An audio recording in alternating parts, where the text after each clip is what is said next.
तो घर वाले सपोर्ट करते हैं, लाइक उनको पता है कि आप वहाँ पे डांसिंग कर रहे हो? हाँ, घर वाले कहते हैं कि जब तक हमसे नहीं पैसे मांग रहा था ठीक है। तो मैं टॉप 16 में हो गया सिलेक्ट और पहली बैटल मेरी हुई थी वाईडी से यश डोबल। तो उसने मेरे को हमेशा याद रहता है, इसने बस बैटल में ऐसे करके ऐसे करा बस, और सारी ऑडियंस वो ये मैंने कहा तो मेरी बेइज्जती हो गई।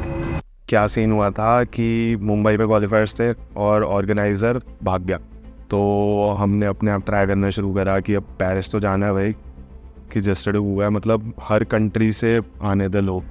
तो क्या हुआ, हमारा वीज़ा नहीं लगा, मेरा और हीमैन का, बाकी सबका लग गया।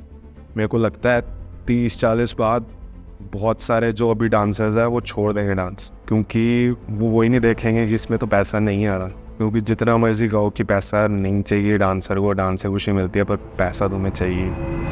हेलो एवरीवन, नमस्ते, this is Shivarti and welcome to all about media. आज हमारे साथ है Amandeep from New Delhi who is settled in Canada. हम आज इनके साथ एक स्ट्रीट स्टाइल के बारे में बात करेंगे जिसका नाम है पॉपिंग। ये खुद इस स्टाइल को काफ़ी देर से रिप्रेजेंट कर रहे हैं nationally as well as internationally, और इन्होंने बहुत से फेमस डांस जीते हैं जैसे कि DFC, फ्रीज, KOD और just debut. Hello Amandeep, it's a pleasure to have you. Thank you Shivarti, thank you for inviting me. Pleasure. कैसा लग रहा है आपको वापस इंडिया में आके? बहुत सही लग रहा है, ये तो अपना देश है, तो खाना पीना ऐश, मैं तो घूम रहा हूँ यहाँ पे हर जगह, तो बहुत बढ़िया लग रहा है सही में। तो my first question to you is कि हम अपने दर्शकों को ये क्लियरली बता सकें कि what is popping, street style क्या है? तो पॉपिंग जैसे सबको देख के लगता ही है कि झटके मारना, तो पॉपिंग सिर्फ है कि रिलैक्सेशन और कॉन्ट्रैक्शन मसल्स का, कि मतलब तुम कितनी जल्दी कॉन्ट्रैक्ट कर सकते हो, कितनी जल्दी रिलैक्स कर सकते हो। और पॉपिंग की कुछ फाउंडेशंस है, मेरे को लगता है कि तुम्हें फाउंडेशंस को पहले सीख के उसको बाद तुम अपना स्टाइल उसमें डाल सकते हो। कि पॉपिंग के ज़्यादातर लोग सोचते हैं कि सिर्फ फाउंडेशन करनी है, तो मेरे हिसाब से क्या है कि तुम्हें वो जो कॉन्ट्रैक्शन है वो आनी चाहिए बस, और उसमें तुम कोई भी स्टाइल कर सकते हो। फिर कि तुम हिप हॉप के स्टेप्स डाल सकते हो, एफ्रो के स्टेप्स डाल सकते हो, कोई इसकी लिमिटेशन नहीं है।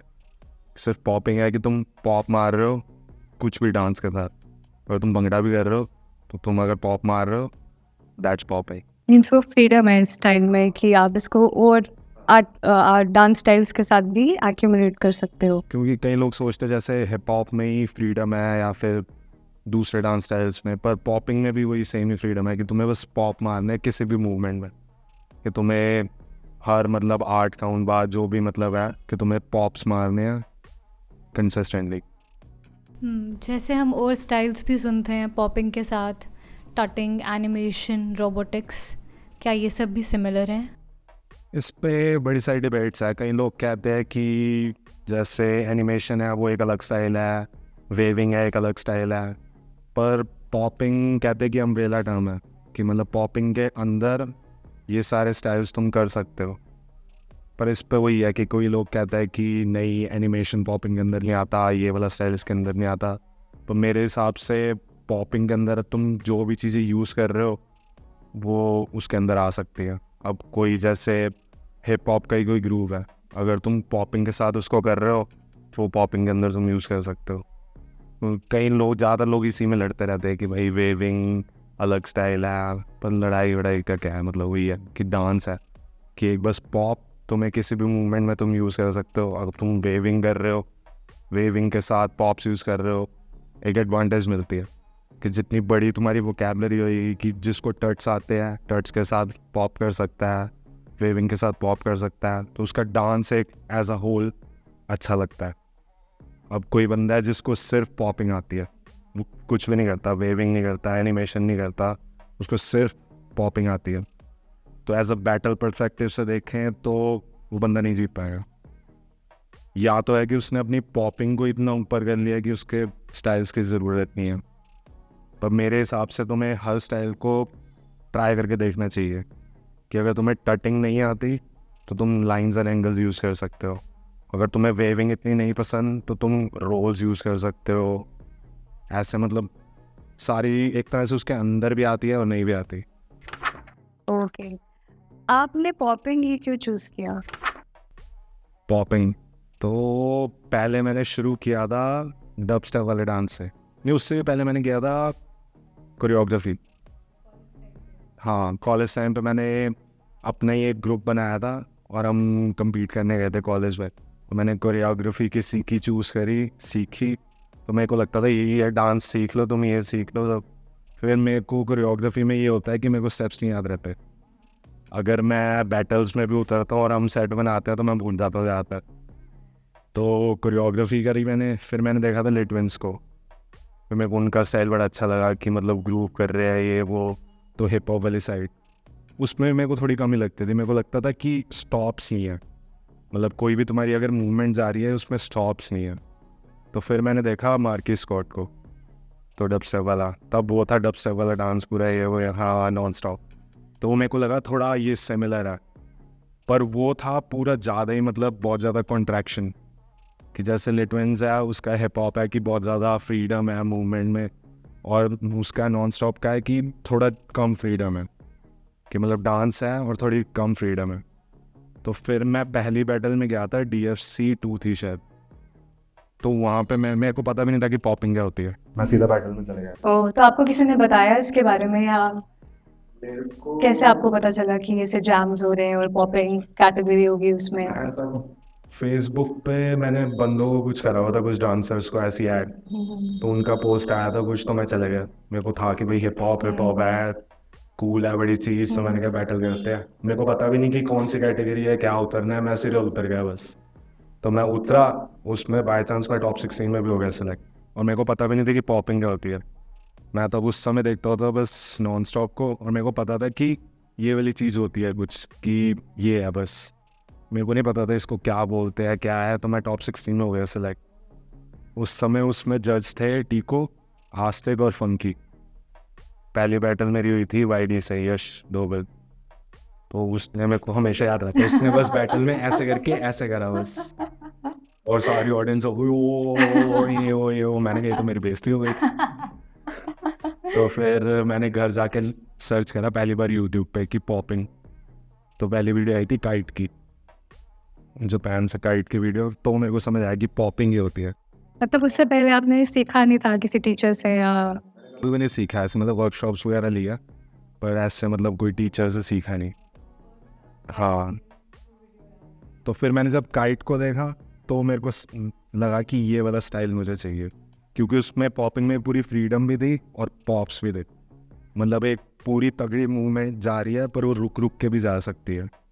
तो मेरे को लगा ये वाली चीज़ मेरे को करनी है, और फिर मैं पॉपिंग स्टार्ट कर दी करनी, और फिर पूरे हर समय यही पॉप ये वो। और मैंने वो भी देखी कि उस पर यूट्यूब पे है old school hip hop dictionary, तो उसमें सारी फाउंडेशंस का बताया हुआ है। तो मैंने फाउंडेशन शुरू कर दी करनी, और एक पेज होता था वर्ड्स पॉपिंग करके पेज, फेसबुक पे? आया होता मिस्टर विगल्स ने। ओह, तो उसने शुरू में मैंने शुरू करी थी 2013 में। तो उसने पूरा बनाया हुआ था कि ट्रेन कैसे करना चाहिए अगर तुम्हें अच्छा पॉपिंग डांसर बनना है। तो मैं आज तक वही चीज़ पे ट्रेन करता हूँ। तो वो जो बेसिक्स उन्होंने हाँ, सिखाए थे। बेसिक्स नहीं, वो कहता था कि मतलब जो बंदा है उसको ट्रेन कैसे करना चाहिए एज अ डांसर, कि मतलब तुम्हें जिम भी जाना चाहिए, तुम्हें रनिंग पे जाना चाहिए, खाना पीना कैसे चाहिए, और मतलब किन किन चीज़ों पे ट्रेन करना चाहिए। तो वो वाली सारी चीज़ें अभी तक। मतलब फिजिकल फिटनेस, डाइट भी बहुत इम्पोर्टेंट है इक्वली डांसिंग के साथ। तो आपका फर्स्ट एक्सपीरियंस कैसा रहा जिसमें आप जीते हो जैम? आई गेस इंडिया में ही था वो। तो पहला जैम था, मैंने 2013 में शुरू किया था, और उसके बाद मैं सीधा हारता रहता। उसके बाद वही बंदे को लगता है कि भाई हार ही जा रहे हैं, फिर पॉइंट्स वो भी आते हैं कि छोड़ दो डांस। ऊपर से घर वाले भी सपोर्ट नहीं करते थे उस समय, मैं बीटेक भी कर रहा था, पढ़ाई का भी प्रेशर, घर वालों का सपोर्ट नहीं, और तुम बैटल्स भी हारी जा रहे हो, और बैटल में तुम जा भी रहे हो उसका भी खर्चा घर वालों से लेना है। तो हारता रहता। तो 2014 में मैं गया था फ्रीज बैंगलोर, तो उसमें BPR स्टॉर्म जज था, उसमें मैं हारा था। उसमें जीता नहीं था, उसमें प्रीलिम से बाहर हो गया था मैं। तो मैंने घर जाके सोचा, और मैंने सबसे भी मतलब वहाँ पे जो बंदे थे, फुरकान हो गया, विनीत हो गया, उसमें विनीत जीता था। हाँ, तो मैंने सोचा कि मैं सबको बोल रहा कि मैं रोने वाला हो गया था बिल्कुल कि नहीं यार मैं छोड़ रहा हूँ डांस, ये वो। तो मैं हमेशा से वो बहुत देखता हूँ मोटिवेशनल वीडियोस। मेरे को नहीं, यही पॉइंट है कि अब तुम्हें गिव अप नहीं करना, तुम्हें करते रहना। तो सोलो, पॉपिंग सोलो, उससे 2-on-2 पहले मैं जीता था 2014 या 15 में। फ्रीज से पहले? हाँ, पर मैं अभी सोलो का बताता हूँ। सोलो मैं जीता था 2015 फ्रीज।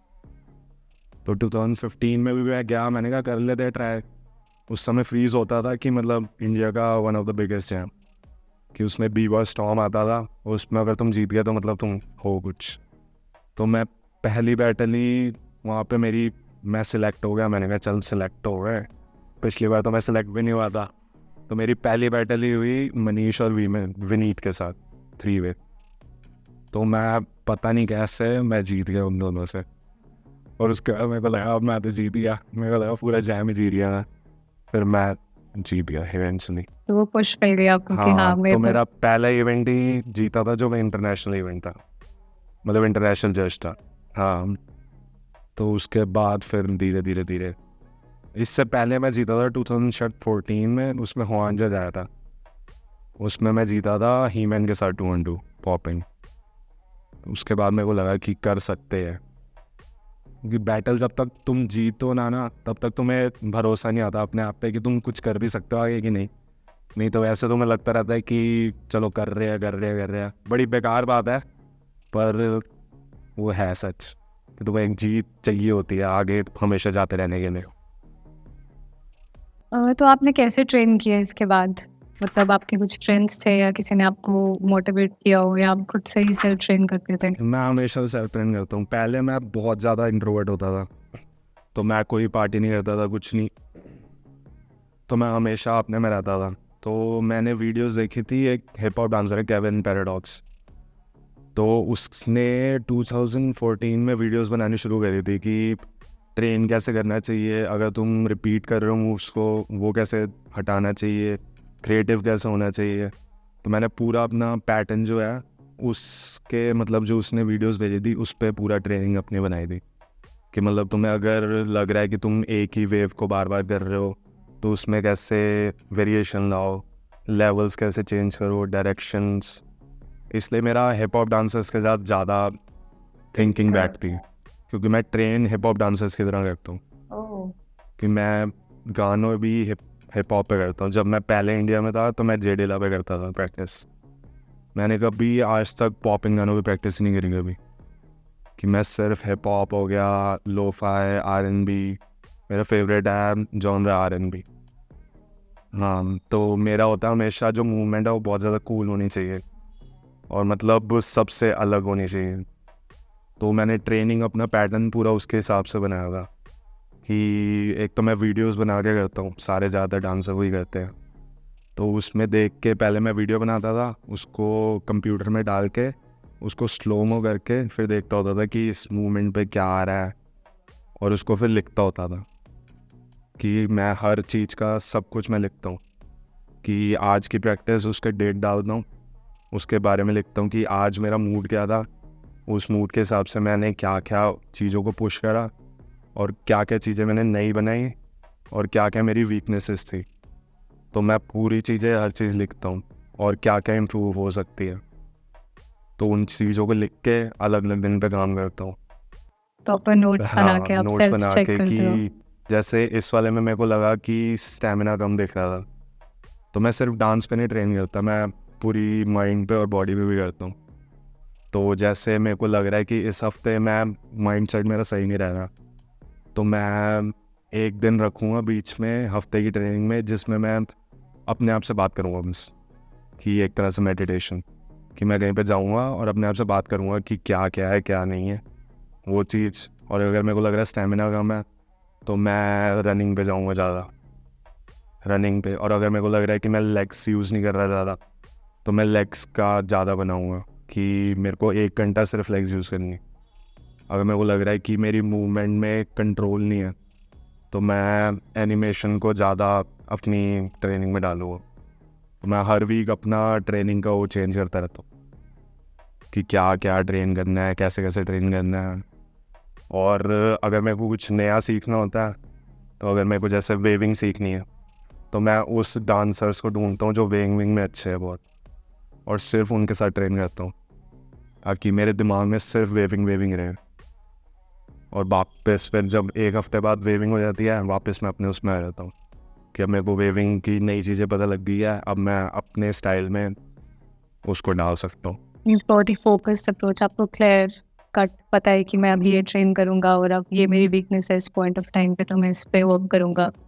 दैट्स मतलब बहुत ही इंसाइटफुल है। क्योंकि जब मैंने शुरू करी थी ना पॉपिंग, तो मेरे को लगता था कि सारे डांसर्स सिर्फ डांस करते हैं, तो मेरा हमेशा से था कि मेरे को उनसे ऊपर रहना है एक पॉइंट। तो ये चीज़ मैंने बहुत कम लोगों को बताई है, पर जब मैं इंडिया में था तो मैंने हर जितने भी ओपोनेंट्स थे, क्योंकि टॉप 16 में वही लोग होते थे हमेशा सिमिलर, तो मैंने हर ओपोनेंट की वीकनेसेस और स्ट्रेंथ्स लिखी थी कि वो वाला बंदा ग्राउंड मूव्स नहीं करता, उस वाले बंदे के पॉप्स अच्छे नहीं हैं, या उस बंदे के पॉप्स अच्छे हैं वो ये चीज़ नहीं करता।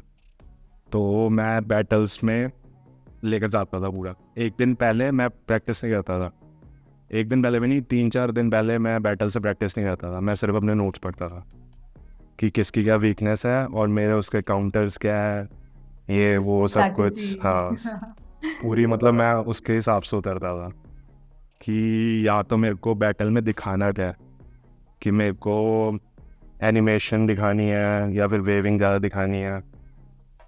तो मैं लोगों को यही बताता हूँ कि दिमाग से जाना चाहिए बैटल्स में, कि तुम सिर्फ डांस नहीं कर सकते, वो एक कंपटीशन है, तुम डांसर अलग हो, कंपटीशन वाली चीज़ अलग है।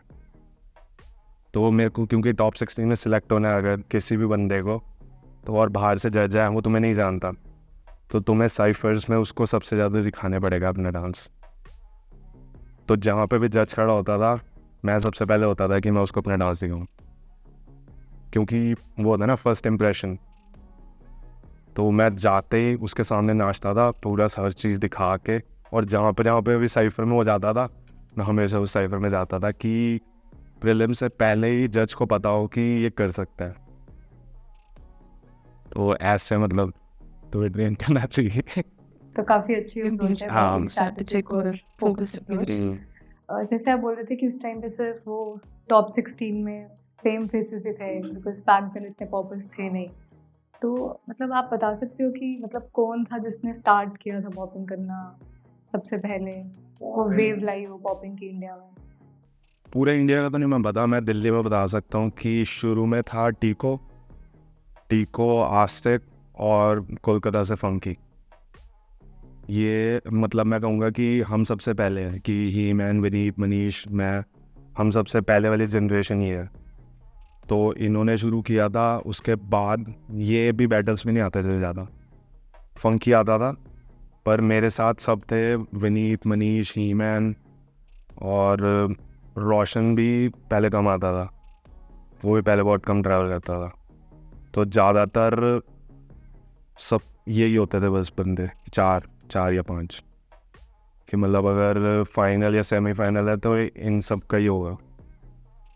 और बाकी बंदे मतलब आते थे, पर या तो प्रीलिम्स में नहीं सिलेक्ट हो पाते थे, या तो कि मतलब एक होता है ना कि तुमने कभी देखा ही नहीं उन लोगों को।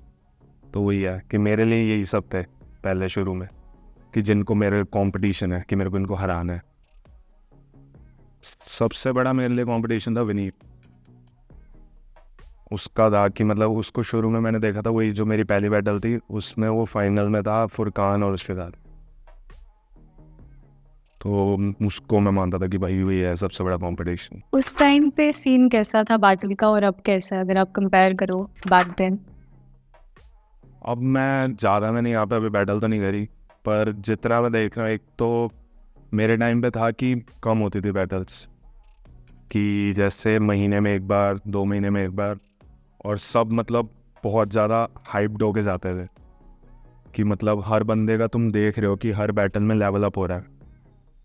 साइफर्स होते थे बहुत तगड़े, कि मतलब बहुत ज़्यादा ना वो वाली चीज़ थी कि कंपटीशन भी अच्छा था, और सब लोग ना जाते थे बैटल में करने कुछ। पर अब मेरे को जैसे अब या तो मैं ही ज़्यादा चिल करता हूँ यहाँ पे, तो मेरे को लगता है यहाँ पे अभी थोड़ा चिल सीन है, और यहाँ पे अब हो गया है कि जब बाहर से ही कोई जज आएगा तो ही उतरेंगे बंदे, सीरियसली। ऐसा क्यों है कि जैसे पहले पॉपिंग कैटेगरी में हिप हॉप और बाकी कैटेगरी से ज़्यादा पार्टिसिपेंट्स होते थे, अब कम क्यों हो रहे हैं डे बाय डे?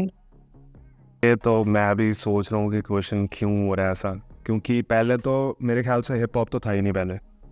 जब मैं जिस टाइम पे था उसमें हिप हॉप बिल्कुल नहीं था।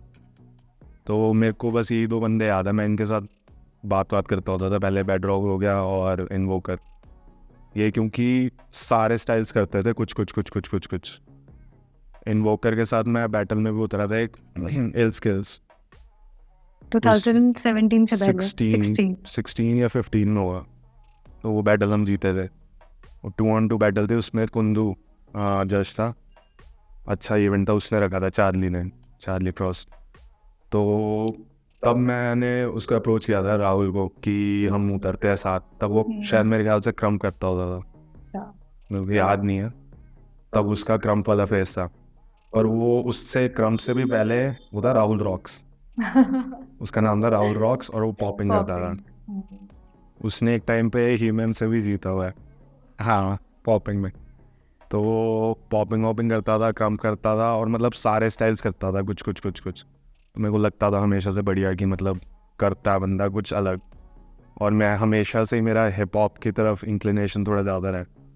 तो इसको, और मैं हमेशा बेडरॉक से भी बात करता होता कि आईसी करके नाम है बंदा, कि बेडरॉक भी ब्रेकिंग करता होता था, लॉकिंग भी करता है, पॉपिंग भी करता है, सब करता है। तो तब उस समय इनसे मैं हिप हॉप की बात करता होता था कि ये भी स्टाइल होता है, कि ये ऐसे करते हैं वैसे करते हैं। पर मेरे अब जाने के बाद हिप हॉप अब बन गया है कुछ चीज़ इंडिया में। मैं जब तक था तब तक कुछ भी नहीं था, हिप हॉप कैटेगरी नहीं थी, हिप हॉप कोई करता नहीं था, किसी को कोई बाउंस कुछ नहीं पता था। सिर्फ मेरे ख्याल से उस वाली साइड था, ये बैंगलोर वाली साइड। तो अब उस समय था पॉपिंग, कि उसमें था कि अगर रैपियो स्टाइल हो रहा है तो पॉपर ही जीतेगा, रैपियो स्टाइल हो रहा है तो टॉप 16 में सबसे ज़्यादा पॉपर सिलेक्ट है। हर चीज़ पॉपिंग पॉपिंग पॉपिंग था, कि पॉपिंग की कैटेगरी को बहुत बड़ा माना जाता था। अब मेरे ख्याल से यही हो सकता है कि जो पॉपर्स हैं, क्योंकि हिप हॉप मेरे ख्याल से अभी नया स्टाइल है, तो जो हिप हॉप के बंदे हैं, जब तुम नया नया डांस शुरू करते हो तो तुम्हें होता है कि मेरे को हर बैटल में उतरना है, क्योंकि तुम ट्रेन कर रहे हो और तुम्हारा बैटल में उतरने का मोटिव होता है कि मेरे को अपनी चीज़ें टेस्ट करनी है। तो यहाँ पे शायद इसलिए हर कैटेगरी में हिप हॉप इतना ज़्यादा है कि नए लोग हैं और सबको अपनी चीज़ें टेस्ट करनी है बैटल्स में जा के। पर अब पॉपिंग का है, मैच्योर हो गया जो कैटेगरी है, और उसके डांसर्स भी है। वो सोचते हैं कि अब हम ट्रेन करेंगे, और जो छोटे मोटे जैम में है उसमें हमें नहीं करना परफॉर्म, तो वो सीधा ट्रेन करते हैं अब अगर इंटरनेशनल जज आता है। क्योंकि पॉपर्स की या हर डांसर्स की बीफ भी होती है, ये होता है, सब कुछ होता है। तो उनको लगता है कि अगर ये वाले स्टाइल का जज है, कि मतलब एनिमेटर है जज, तो उनको लगता है अगर वो बुगलू करते हैं तो शायद वो नहीं जीतेंगे। और ये भी माइंडसेट होता है कि जो बंदा ट्रेन कर रहा है बड़े जैम के लिए, वो छोटे जैम में पहले उतरेगा तो उसका वो डिमोटिवेट हो जाएगा कि मैंने जितनी प्रैक्टिस करी अब तो मैं हार ही गया, मैं तो प्रीलिम्स में नहीं सिलेक्ट हुआ, या फिर मैं टॉप 16 में आ गया, तो वो बंदा डिमोटिवेट हो जाएगा, क्योंकि वो सोच रहा है आप बड़े उसके लिए। तो इसलिए अब ज़्यादातर जैम्स में, छोटे मोटे जैम्स में पॉपर्स आते ही नहीं है। अब जैसे जैम हो रहा है, RF जैम हो रहा है वियतनाम में, तो मेरे ख्याल से कितने 50 पॉपर्स आ रहे होंगे, सारे इंडिया से? पॉपर्स। हाँ, ओ, ये तो बहुत बड़ा नंबर सारे है। पॉपर्स जा रहे हैं इंडिया, जितने भी मैं लोग हैं, मनीष, हीमैन, रोशन, पॉपकॉर्न, सब जा रहे हैं RF जैम। तो अब वो छोटे मोटे जैम में नहीं आएंगे, वो उनको है कि अब हमें उधर ही सीधा परफॉर्म करना है, ट्रेन करेंगे। एक वो पीरियड होता है ना कि तुम गुफा में रहते हो गुफा से तभी बाहर निकलते हो जब तुम रेडी हो जाते हो। तो उनके लिए अब वही है कि अब हम सीधा उधर ही धमाका करेंगे, और इसके कारण अब छोटे मोटे जैम में आते हैं लोग। पर हिप हॉप का है कि अभी नए लोग हैं, अभी वो इतना बड़ा सोच ही नहीं रहे, कि जो बड़े लोग हैं वो बड़ा सोच रहे हैं कि बेडरॉक हो गया, ये हो गया, जो मैच्योर्ड है वो सोच रहे हैं कि हम बाहर परफॉर्म करेंगे। पर जो बाकी है अभी, उनके लिए इतना बड़ा नहीं है अभी ऑप्शन। जब तक अभी वो इंडिया में नहीं जीते तो बाहर का कैसे अब करेंगे। तो उनको होता है कि हर जगह जाए, हर जगह जाए। इसलिए मेरे को लगता है कि हिप हॉप का अभी क्वांटिटी ज़्यादा है, बस पॉपिंग में मेरे को लगता है मेच्योरिटी ज़्यादा है। अब हिप हॉप में जो मेच्योरिटी अभी कम लोगों में, इसलिए शायद हो सकता है कि हिप हॉप में ज़्यादा है। और हिप हॉप देखने में भी अच्छा लगता है ज़्यादा, क्योंकि हिप हॉप में एक तो बहुत ज़्यादा ही फ्रीडम है कि मूवमेंट को तुम्हें कहीं पे रोकना नहीं है। पॉपिंग में है कि तुम्हें पॉप मारते रहना ही है, कि तुम बिना पॉप्स के नहीं कर सकते। पॉपिंग में कई डांसर ही है जो ग्राउंड मूव्स यूज़ करते हैं, उनको लोग देख के कहते हो, क्योंकि ऑडियंस ज़्यादातर आम लोगों की होती है। हिप हॉप है, देखते ही बंदा कहता हूँ भाई ये बंदा ऊपर उछल गया, इधर नीचे, इधर ये वो। पॉपिंग में ज़्यादातर अब जो एनिमेशन वाले हैं उनका जज को पता है बस, या फिर बाकी डांसर्स को पता है कि कितनी कम्प्लेक्सिटी है, पर जो आम बंदा देख रहा है वो तो कह रहा है ये तो हिल ही नहीं रहा। तो बस ये डिफरेंस है दोनों में। आपने बाहर क्यों मूव किया, लाइक स्टडी पर्सपेक्टिव से या डांसिंग परस्यू करने के लिए? क्योंकि आप काफ़ी टाइम से बाहर हो। मैं को हो गए हैं शायद अब 5 साल, और मैं गया था बाहर क्योंकि एक एग्जाम हुआ था जस्ट वो 2016 में। तो आप जीते थे basically? हाँ, मैं और हीमन जीते थे, तो वो क्वालिफायर्स थे तो कि तुम्हें पेरिस जाना था। तो क्या सीन हुआ था कि मुंबई में क्वालिफायर्स थे और ऑर्गेनाइज़र भाग गया, जिसने सब कुछ अरेंज करना था, वीज़ा लगवाना था, सब कुछ जो भी करना था वो भाग गया। तो हमने अपने आप ट्राई करना शुरू करा कि अब पेरिस तो जाना है भाई, कि जस्टरडे हुआ है, मतलब हर कंट्री से आने दे लोग, तो तुम्हें वहाँ पे जाने का मिलना है, तुम कर रहे हो ट्राई पूरा, ये वो ये वो ये वो। तो क्या हुआ, हमारा वीज़ा नहीं लगा, मेरा और हीमैन का, बाकी सबका लग गया। उसमें जस्टरडे में अलग अलग कैटेगरीज से बंदे जाते हैं, कि जैसे हिप हॉप के 2, लॉकिंग के 2, ब्रेकिंग का शायद नहीं होता, पर और कौन सा पता नहीं डांस स्टाइल होता है, सबके 2-2 बंदे जाते हैं। तो सब गए थे पर हम नहीं जा पाए। हिप हॉप से शायद एल्विस गया था और कोई गया था बंदा। तो जिस दिन हमारा वीज़ा रिजेक्ट हुआ था उस दिन मेरा बर्थडे था। हाँ, तो मेरे को बड़ा दुख हुआ। मेरे को फिर समझ आया कि यहाँ से अगर तुम्हें कहीं पे ट्रैवल करना है, तुम वियतनाम, सिंगापुर वगैरह जा सकते हो, पर अगर तुम्हें फ्रांस जाना है, यूएस जाना है, तो तुम्हें वीज़ा नहीं मिलेगा। बहुत ज़्यादा मुश्किल है, क्योंकि यूएस के वीज़ा के लिए या फिर कोई भी अच्छी कंट्री के वीज़ा के लिए वो मांगते हैं श्योरिटी कि तुम वापस आओगे कि नहीं, क्योंकि सारे डांसर्स हैं उनकी वो कभी इनकम टैक्स नहीं भरते, कुछ प्रॉपर्टी नहीं है उनके नाम, कोई प्रूफ नहीं है कि वो वापस आएंगे, तो उनको वीज़ा नहीं मिल सकता कभी भी। या तो है अब कोई रेड बुल है वो वीज़ा लगवा रही है, वो अलग चीज़ है, पर अपने आप से अगर तुम्हें बाहर जाना है तो चांस ही नहीं है। तो मेरे को लगा अब मेरे को ट्रैवल करना है, ये करना है, डांस को एक लेवल ऊपर जा करना है। मैंने कहा इधर रह के तो फिर मैं कर ही नहीं सकता वाली चीज़, तो मैंने घर वालों को बोला मेरे को पढ़ने रहना है। तो मतलब पढ़ाई में भी मैं अच्छा ही था हमेशा से। मेरा तो सीन यही था कि मैं बाहर जाके जॉब वॉब भी कर लूँगा, साथ में डांस भी कर लूँगा। पर मैं जब गया बाहर तो मतलब पढ़ाई वढ़ाई कंप्लीट कर ली, पर अब वही है कि डांस ही है सिर्फ। हाँ, डांस तो है ही प्यार। तो घर वाले सपोर्ट करते हैं, लाइक उनको पता है कि आप वहाँ पे डांसिंग कर रहे हो? हाँ, घर वाले कहते हैं कि जब तक हमसे नहीं पैसे वहाँ लगा बेटा। Fair enough. तो वहाँ पे कैसा रिस्पॉन्स था? आई मीन थोड़ा डिफिकल्टी रहती है नए कंट्री में जाके अडाप्ट करना, कैसे आपने ढूंढा डांसर्स को वहाँ पे और कैसे स्टार्ट किया? इसकी बड़ी कंदर हो है। तो मैं गया था, मैंने चूज़ ही वो करी थी स्टेट कनाडा में जहाँ पे सबसे ज़्यादा पॉपर्स है। यहाँ पे भी आप सोच के गए थे कि सब स्ट्रैटेजिकली? कुछ सोच के कि जैसे ऑप्शंस दे रहे थे कि हम कंसल्टेंट के थ्रू करवाया था, उन्होंने ऑप्शंस दिए क्या क्या क्या क्या। तो मेरे को पता था कि जैसे ग्रीन टेक है, ग्रीन टेक और जितने भी अच्छे पॉपर्स हैं वो मॉन्ट्रियल से है, तो मैंने चूज़ करी मॉन्ट्रियल। तो मैं मॉन्ट्रियल चले गया, पर मेरा कोई कांटेक्ट नहीं था उनके साथ, किसी भी मॉन्ट्रियल के डांसर्स के साथ कांटेक्ट नहीं था। तो मैं क्या करता था, 2 हफ्ते रोज़ सड़क पे निकल जाता था ऐसे ही कि मेरे को कोई बस्किंग करते हुए दिख जाएगा डांसर। ओह हाँ, तो मैं घूमता रहता था ऐसे ही। और मैंने ग्रीन टेक की एक वीडियो देखी थी कनाडा में जहाँ पे वो बस्किंग कर रहा है, तो मेरे को उसका एक बैंक का लोगो याद था बस, और वो स्ट्रीट पे एक ग्राफिटी थी। तो मैं पूरे मॉन्ट्रियल में जो उसके आसपास का एरिया था, मैं पूरे दिन सुबह निकलता था और शाम तक मतलब देखता रहा, घूमता रहता था, कोई दिख जाए। तो ऐसे ही करता रहता था। और मेरे पास किसी का फेसबुक भी नहीं, कुछ नहीं, कोई कांटेक्ट नहीं, कुछ नहीं। तो मैंने फिर 1-2 हफ्ते बाद मेरी पढ़ाई शुरू हो गई और मैंने छोड़ दिया ये करना। मैंने कहा नहीं मिल रहा, अब क्या कर सकते हैं। तो मैं अपने दोस्त के साथ जाता था ग्रॉसरी करने।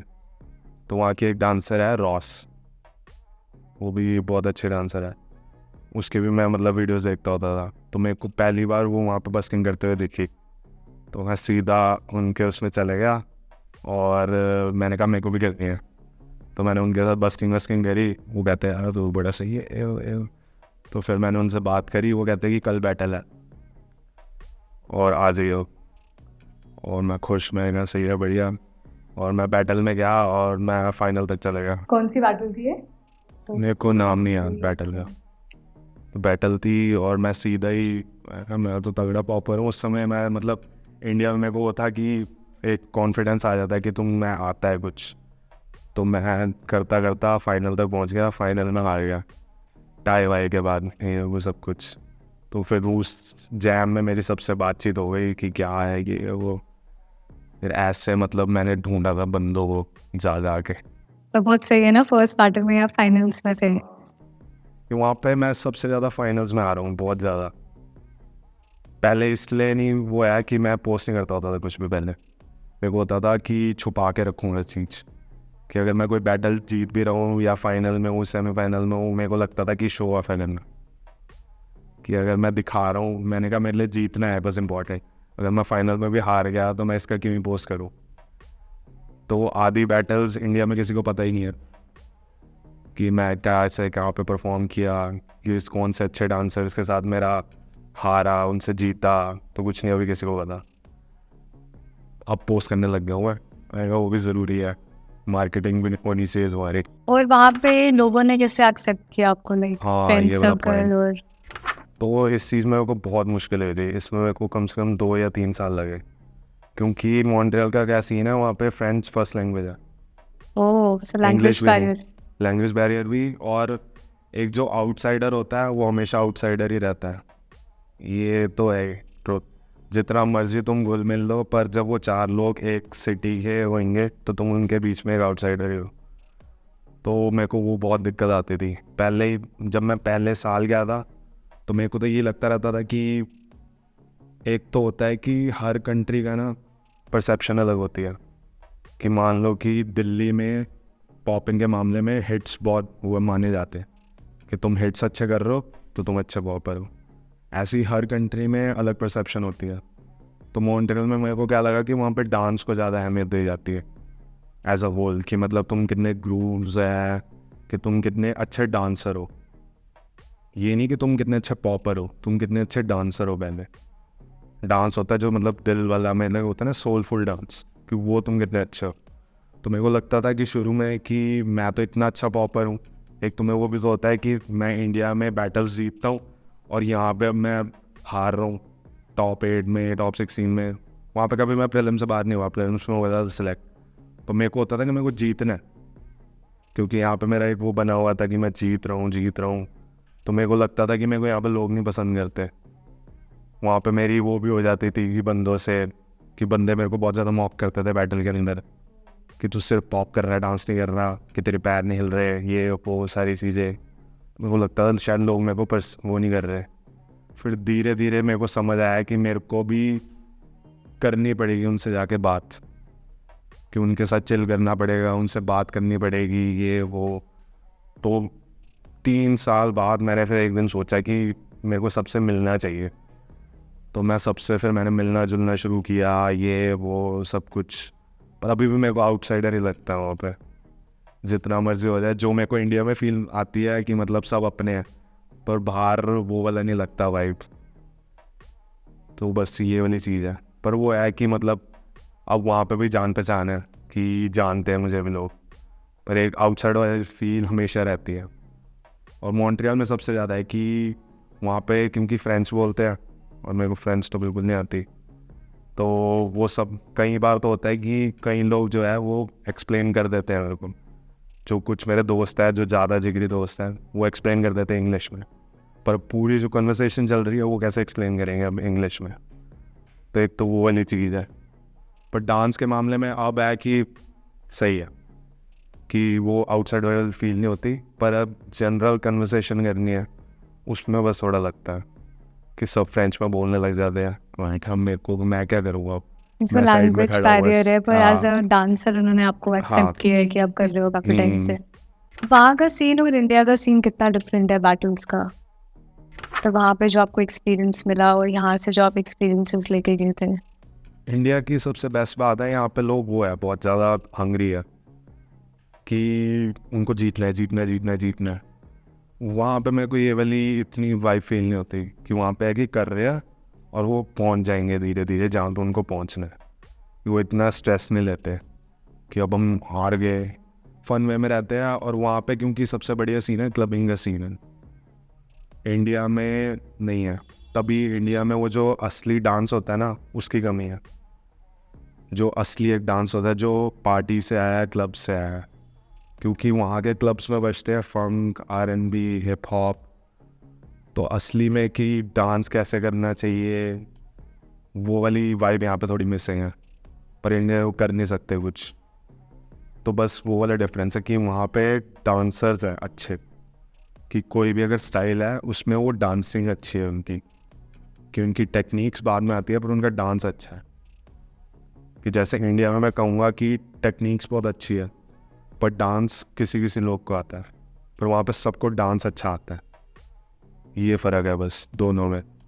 वहाँ पे सोशलाइज ज़्यादा कर रहे हैं वो, क्लबिंग एंड ऑल, जो यहाँ पे मिसिंग है मेजरली। और वहाँ पे यहाँ की अच्छी भी बात है बुरी भी बात है कि यहाँ पे जब बंदे चिल करते हैं साथ तो वो चिल नहीं करते रहते हैं बस, कि वो चिलिंग हो जाती है पूरी बढ़िया सी।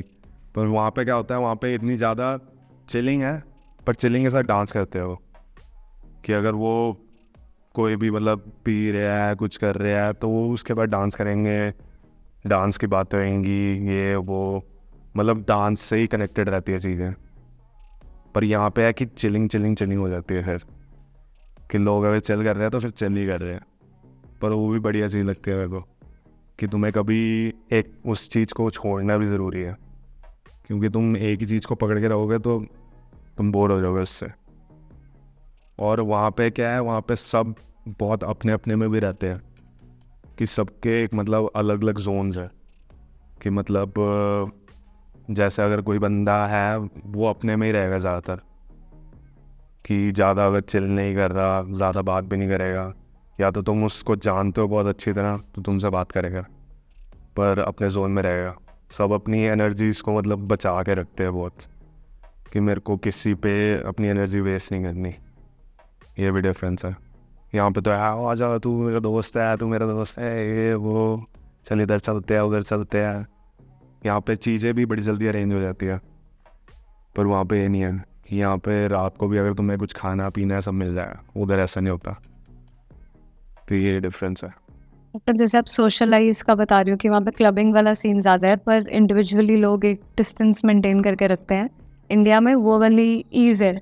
हाँ, तो आपको क्या लगता है कि ये सही है या उनको भी ये अडाप्ट करना चाहिए? अडेप्ट तो नहीं कर सकते क्योंकि वही कल्चर डिफरेंस है, कि इंडिया का हमेशा से है कि घुलने मिलने वाली चीज़।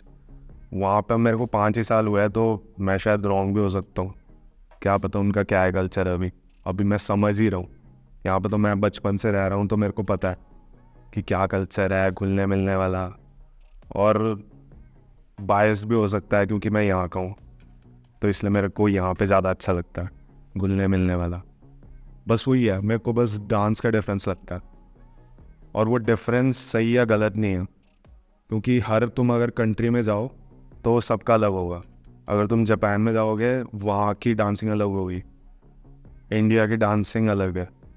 तो इसमें कोई वो नहीं है कि उनको ये चीज़ करनी चाहिए उनको ये चीज़ करनी चाहिए, सबका अलग अलग फ्लेवर, कि इंडिया ने अपनी चीज़ अपने आप बनाई है। और सबसे बढ़िया बात मेरे को लगती है कि इंडिया में ज़्यादातर सिखाने वाले लोग ही हैं, सारे लोगों ने अपने आप ही कुछ फिगर आउट करके अपने आप चीज़ें बनानी, और उसके कारण वो भी है कि इंडिविजुअलिटी है कि हर डांसर्स दूसरे डांसर से अलग है, क्योंकि किसी ग्रुप ने एक बंदे से नहीं सीखा, सब ने कुछ वीडियोस देखी, इसने कुछ और वीडियोस देखी। बाहर ज़्यादातर क्या है कि जैसे अगर तुम चाइना, जापान, कोरिया, यहाँ पे सबसे ज़्यादा गए डांसर्स, तो बड़े सारे डांसर्स ने एक डांसर सीखा, तो इसलिए मतलब सेम थोड़े सिमिलर लगते हैं ये वो। इंडिया को कोई सिखाने नहीं आया, इंडिया सब ने अपने आप फिगर आउट कर लिया मेहनत करके ये वो, तो वही है। और मेरे को लगता है कि इंडिया आगे वाले टाइम में बहुत ज़्यादा ऊपर जाएगा। बस इंडिया की प्रॉब्लम हो सकती है पैसे के कारण, और वो ट्रैवल नहीं कर सकता फ्रांस और यूएस से, सिर्फ ये प्रॉब्लम हो सकती है। और बाकी तो इंडिया बहुत ऊपर, क्योंकि इंडिया में अब क्या होगा, मेरे को जो लगता है कि जो बहुत ज़्यादा अच्छे डांसर्स हैं, अभी मान लो जो वियतनाम अभी ट्रैवल कर रहे हैं, सिंगापुर जा रहे हैं ये वो, तो वहाँ पे वो फेमस होंगे तो उनको फ्रांस या रशिया ऐसे जाने को मिलेगा। पर जो बाकी जो नॉर्मल डांसर है उसको बहुत ज़्यादा टाइम लगेगा।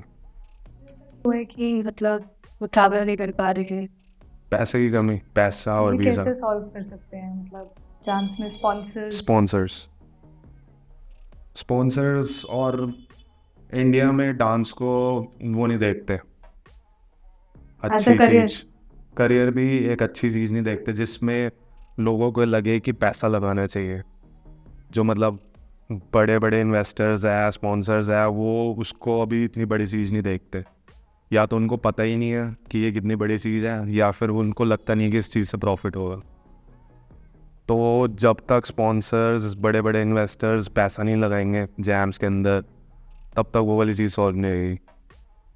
क्योंकि इन्वेस्टर और स्पॉन्सर ही एक जैम को बड़ा इवेंट बना सकते हैं, वही पैसा लगा के, वही वीज़ा लगवा के बंदों को बाहर दे सकते हैं, और कोई चांस ही नहीं है। क्योंकि बंदा अपने आप, जो आम डांसर है, वो 2-3 लाख खर्च के तो बाहर नहीं जाएगा। वही है, अब जो अच्छे डांसर्स है टॉप के हैं, वही बस ये चीज़ कर सकते हैं कि वो जजिंग वजिंग करके पैसे इकट्ठे करे, वियतनाम जाए, सिंगापुर जाए, यहाँ पे अपना नाम कमाए। फिर एक बारी तुमने अपना नाम कमा लिया तो तुम्हारा चलता चले जाता है। और अब तो कंपटीशन ही इतना ज़्यादा तगड़ा है, तो आम डांसर है उसको मतलब और ज़्यादा मेहनत करने की ज़रूरत है। आप सजेस्ट करोगे डांसर्स को अपने पर्सनल एक्सपीरियंस से कि उन्हें एज अ करियर वो ले सकते हैं इस स्टाइल को? क्या नहीं, व्हाट वुड यू सजेस्ट है? करियर, अगर तुम्हें डांस को एज अ करियर लेना है तो तुम्हें उसके सारे चीज़ें सोचनी पड़ेगी कि तुम सिर्फ डांसर नहीं हो, फिर तुम्हें बिजनेस माइंडसेट से सोचना पड़ेगा सारा, कि तुम्हें अपने आप को मार्केट कैसे करना है, अपने आप को प्रेजेंट कैसे करना है। क्योंकि जैसे कई डांसर्स हैं, वो अगर किसी जैम में जा रहे हैं और ऑर्गेनाइज़र के साथ गंदी बात कर रहे हैं, तो तुम्हें एक अपना, अगर तुम बिजनेस माइंडसेट से सोचो तो तुम एक अपने क्लाइंट को गलत बना रहे हो उसके साथ बातचीत, और वो बंदा बाहर जाके 10 बंदों को बोलेगा ये बंदा तो बहुत बेकार है, तो वहाँ से तुम्हारा काम ख़राब हो रहा है। तुम कैसे बोल रहे हो, तुम कैसे दिख रहे हो, हर चीज़ मैटर करती है। कि तुम्हें फिर तुम सिर्फ डांसर नहीं हो, तुम्हें अपने आप को दिखाना है, तुम्हें प्रेजेंट करना है। क्योंकि बैटल तो एक पार्ट है बस, अगर तुम्हें सिर्फ करियर उसमें बनाना है तो तुम्हें पूरा सोचना पड़ेगा कि तुम्हें कहाँ पे कितना पैसा लगाना है, कितना बचाना है। तुम्हें अगर जैम भी करवाना है तो तुम्हें ऐसा करवाना है कि तुम करवाते रहो, ये नहीं कि तुमने सारा पैसा उसमें लगा दिया। या फिर कई लोग होते हैं वो जैम्स में अपना पैसा लगाते हैं, तुम्हें जैम्स में अपना पैसा ही नहीं लगाना चाहिए। तुम्हें पहले स्पॉन्सर्स ढूंढो, ये ढूंढो, सब ढूंढो, तुम अपना पैसा क्यों नहीं लगा रहे हो जैम्स में। तुम्हें थोड़ा सा प्रॉफिट होगा, पर तुम स्पॉन्सर से तुम्हें बातचीत करनी आनी चाहिए, तुम्हारी कम्युनिकेशन अच्छी होनी चाहिए। यहाँ पे ज़्यादा डांसर्स की कम्युनिकेशन नहीं है, ये मेजर इशू है। हाँ। क्योंकि कम्युनिकेशन ये भी नहीं कह रहा कि इंग्लिश बोलनी आनी चाहिए, कि तुम्हें ढंग से बात करनी आनी चाहिए बंदे से। कि तुम्हारा अगर बड़ा भी जैम है तो तुम किसी अगर स्पॉन्सर के पास जा रहे हो तो तुम बता सको। तो इसमें मेरे को लगता है कि एजुकेशन भी प्ले करती है रोल, कि तुम्हें प्रेजेंटेशन बना के तुम जा रहे हो बंदे के पास अच्छे ड्रेस होके कि ये है, ये चीज़ है, मैं इतने पैसे चाहिए, ये सब कुछ ये। फिर तुम्हें अगर करियर बनाना है तो तुम्हें ये सारी चीज़ें भी करनी पड़ेंगी। अब जैसे कहते हैं कि लोग मान लो कि रील्स बनाना ही हो गया, तो ये भी उसका ही पार्ट है कि तुम आम ऑडियंस को भी अट्रैक्ट कर रहे हो, क्योंकि मेरे को लगता है आगे जो फ्यूचर में पूरा डिजिटल होने वाला है काम सब कुछ। तो सोशल मीडिया पे अगर तुम्हारे अच्छे फॉलोअर्स नहीं है तो एक तरह से तुम अच्छे डांसर नहीं हो। गलत बात है, पर अगर तुम बिजनेस माइंडसेट से सोचो, करियर के हिसाब से, तो सच है। क्योंकि क्या लोग करते हैं कि जो स्पॉन्सर्स होते हैं और जो पैसे देने वाले होते हैं वो सबसे पहले तुम्हारा सोशल्स खोलते हैं कि बंदा कितने लोगों को ट्रैक कर सकता है अपनी तरफ। इस नंबर्स उनके लिए इम्पोर्टेंट है। नंबर्स इंपॉर्टेंट है। अब जिसके कुछ हज़ार मतलब फॉलोअर्स हैं उस पर कोई बंदा पैसा लगाएगा, क्योंकि उसकी आवाज़ जो है सिर्फ 1000 लोगों तक जाएगी।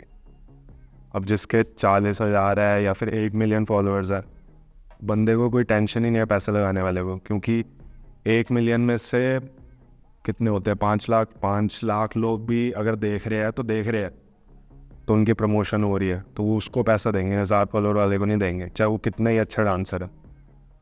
तो वो भी एक पार्ट करता है। तो ऐसे तुम्हें हर एक चीज़ को लेके चलना पड़ेगा अगर तुम्हें करियर बनाना है। तुम सिर्फ डांस करते नहीं रह सकते फिर, क्योंकि डांस का नहीं होता है कि जैसे जैसे तुम्हारी एज बढ़ती है ना, तो चीज़ें बदलती रहती है, हर 5 साल बाद चीज़ें बदल जाती है। क्योंकि ये वाला हाई टाइम होता है, मेरे को लगता है 18 से लेकर 25 तक, जब तक तुम किसी चीज़ पे कुछ नहीं करते कि हम डांस करेंगे, हमें कुछ नहीं लेना देना, हमें एक अच्छा डांसर बनना है।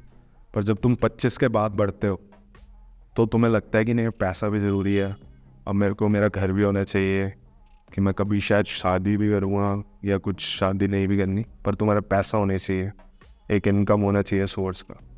फिर वो बंदा सोचने लगता है, फिर उसकी प्रायोरिटी धीरे धीरे चेंज हो जाती है कि अब मेरे को पैसा कमाना है। तो या तो वो डांस छोड़ देता है, या फिर वो मैनेज नहीं कर पाता, या बड़ी मुश्किल से मैनेज कर पाता है। तो वही है, अब जब तुम अगर 30 के बाद पहुँचोगे और ज़्यादा चेंज हो जाएगा, वो प्रेशर और ज़्यादा बढ़ जाएगा। तभी मैं यहाँ के किस से मैंने डांसर से बात करी है कि मेरे को लगता है 30-40 बाद बहुत सारे जो अभी डांसर्स हैं वो छोड़ देंगे डांस, क्योंकि वो वही नहीं देखेंगे कि इसमें तो पैसा नहीं आ रहा। क्योंकि जितना मर्जी कहो कि पैसा नहीं चाहिए डांसर को, डांस से खुशी मिलती है, पर पैसा तुम्हें चाहिए। तो करियर बनाना आसान नहीं है, पर तुम्हें दिमाग लगा के चलना पड़ेगा। पॉपिंग ने आपको कैसे हेल्प करी टू ग्रो इन लाइफ? तो पॉपिंग, हाँ, तो पहले मैं बहुत ज़्यादा शाय बंदा था कि बोला नहीं जाता किसी के साथ, किसी के सामने खड़े नहीं हो जाता, किसी के सामने कुछ परफॉर्म नहीं कर सकता। मैंने मतलब चीज़ें सारी, ज़्यादातर जो चीज़ें करी है पहले मतलब स्कूल के टाइम में, वो मतलब वो थी कि जैसे ड्राइंग बनाना, या फिर मैं एनसीसी में था, तो मतलब एक मतलब कन्फाइंड स्पेस वाली चीज़ है। जो डांस मेरे को लगता था कि ये बहुत ज़्यादा बड़ी पब्लिक के सामने करना है, तो मेरे को बड़ा चैलेंजिंग सा लगता था। और मेरे को हमेशा से ये हुआ है कि अगर मेरे को किसी चीज़ में लगता है कि मेरे से नहीं होगा तो मैं करता हूँ। वो हाँ, तो बेस्ट पॉइंट है। तो मेरे को बहुत ज़्यादा लगता था डांस में पहले कि मैं पब्लिक के सामने कैसे डांस करूँगा।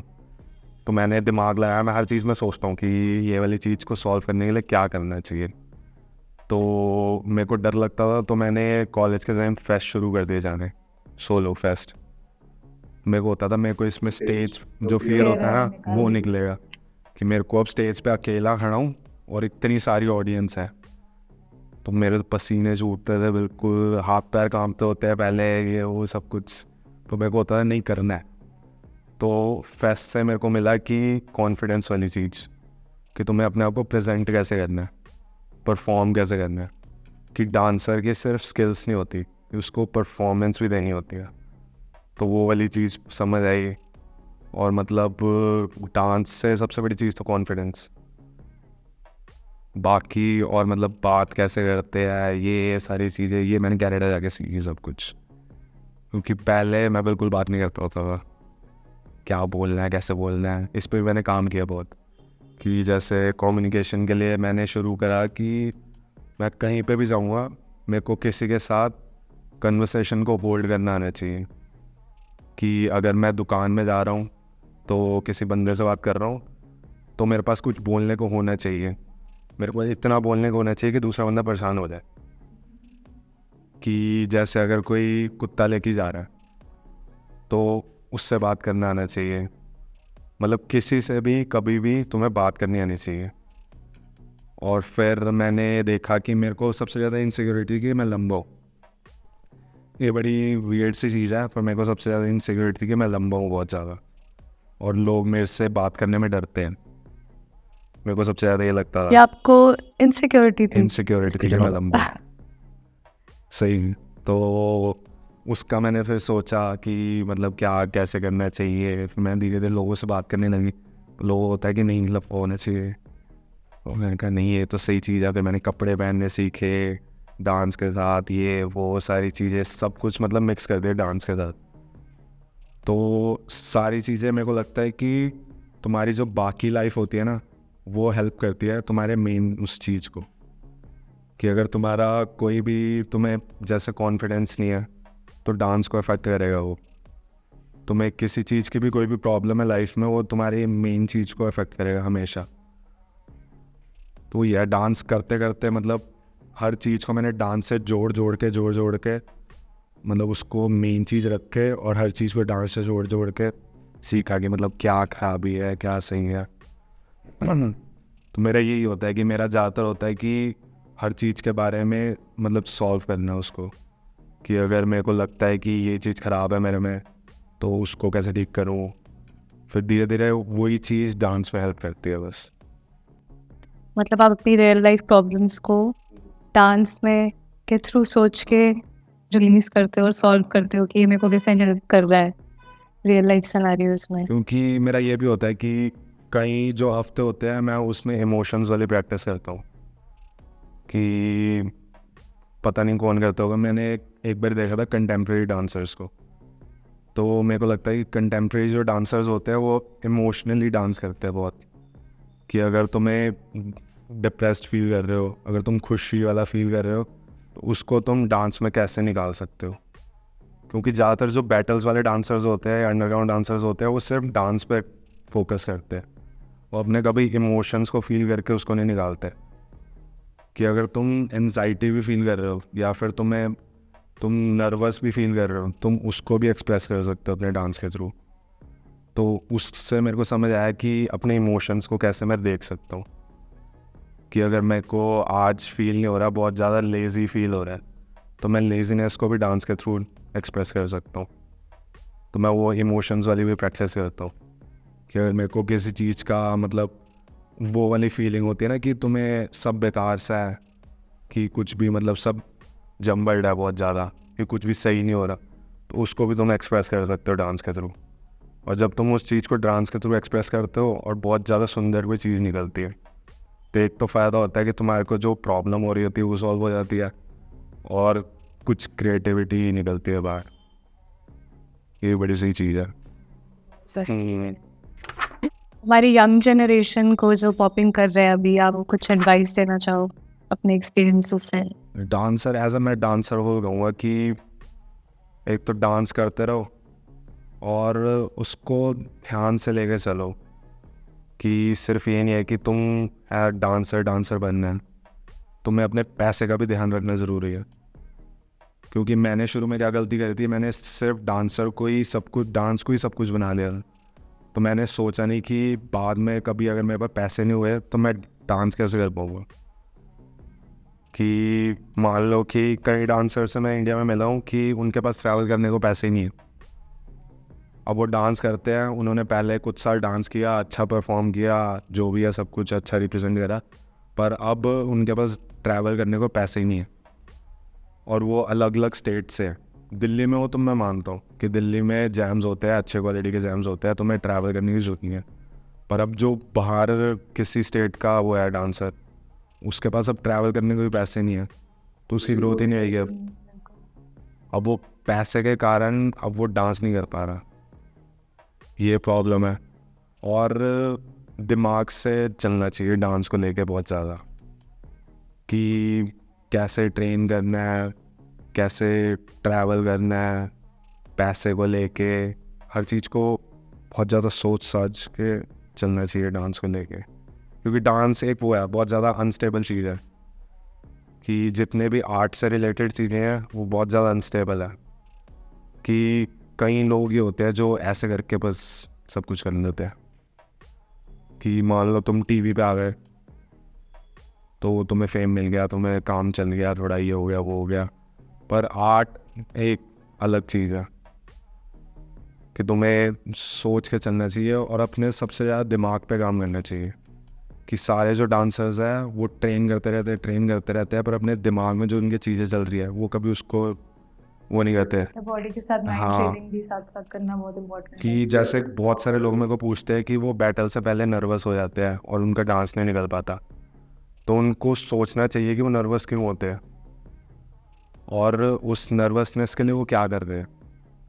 तुम ये थोड़ा कि तुम बस अपने डांस को ट्रेन करते रहोगे।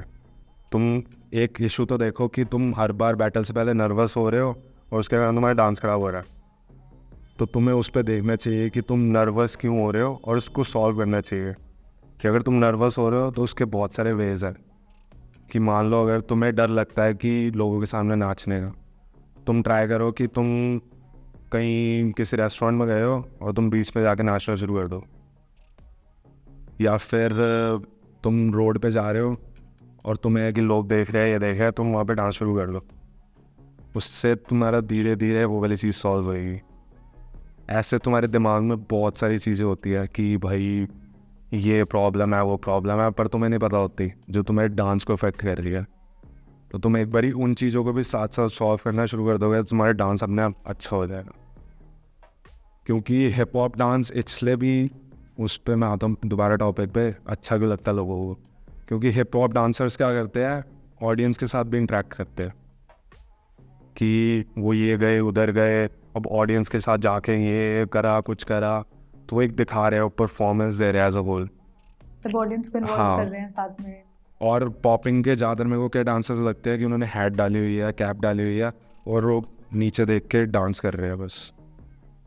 उससे क्या लगता है कि वो नर्वस है। वो एक तो ऑडियंस के साथ इंटरेक्ट कर रहे हैं तो ऑडियंस कहाँ से उस डांस को पसंद करेगी, ये भी सीन है। और ज़्यादातर उस सब मैंने जितने वर्कशॉप्स दिए हैं सब लोग ये पूछते हैं कि प्रैक्टिस तो मैं करता हूँ बहुत अच्छा निकलता है डांस, पर जब मैं बैटल में जाता हूँ तो डांस नहीं हो पाता। मैं उनसे पूछता हूँ कि क्यों नहीं हो रहा।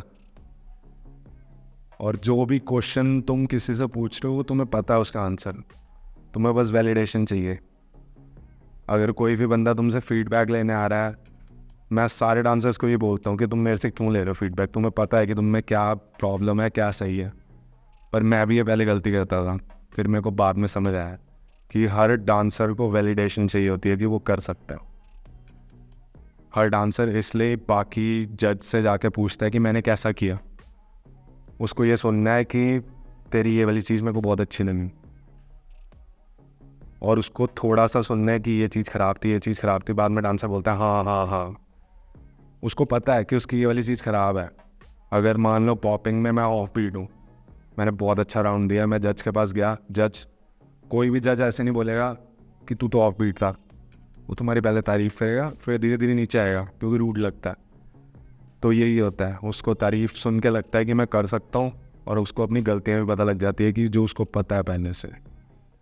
तो फीडबैक लेने का कोई पॉइंट नहीं है। सारी चीज़ें वही है, दिमाग को तुम अपना कितना ज़्यादा सोच के कर रहे हो चीज़ें, अपनी प्रॉब्लम्स को कैसे एड्रेस कर रहे हो। डेफिनेटली बहुत ही ज़्यादा इंसाइटफुल कन्वर्सेशन थी ये। जैसे आपकी बातों से मैं कितना कुछ सीख पाई कि सिर्फ फिजिकल ट्रेनिंग ही नहीं, एज अ डांसर पर माइंड ट्रेनिंग और बाकी सब स्टेबिलिटी को साथ में लेके एक फोकस्ड अप्रोच रखना बहुत ही इम्पोर्टेंट है। Thank you so much Amandeep, बहुत ही मज़ा आया और बहुत कुछ सीखने को मिला। Thank you so we much hope कि हम फिर से मिलें और दोबारा ऐसे चिट चैट करें। जरूर।